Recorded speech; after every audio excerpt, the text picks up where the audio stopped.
এনায়েত প্রভুবাদ আবার একটা ভিডিও বানাইছে। আমি ওটা কইছিলাম পলিটিক্স নিয়ে কসকসানি না করতে।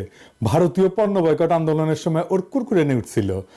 ব্যাপার না, বাতের রোগীদের যেমন আমাবস্যার পূর্ণিমা বাতের ব্যথা জায়গায় ওঠে, তেমনি প্রভুপাদের কিছু বিশেষ বিশেষ সময় কুরকুরে নিয়ে ওঠে।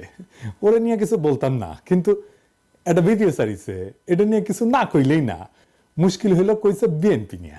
বিএনপির ডিফেন্ড করা তো আমার দায়িত্ব না, দায়ও না, আমি বিএনপি করিও না।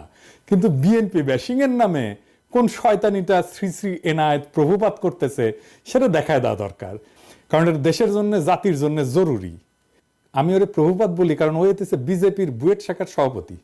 বাংলাদেশে বিজেপির পলিসি পার্সু করে, ঠিক যেভাবে ভারতীয় পণ্য বয়কটের সময় আমাদের পিছে লাগিয়েছিল, এখন বিএনপির পিছে লাগিয়েছে। তো এটা এখন বিএনপির পিছে লাগা হচ্ছে এখন বিজেপির পলিসি। মানে বিজেপি এখন জানে যে আওয়ামী লীগ আর তো আসবে না, কিন্তু বিএনপি জান না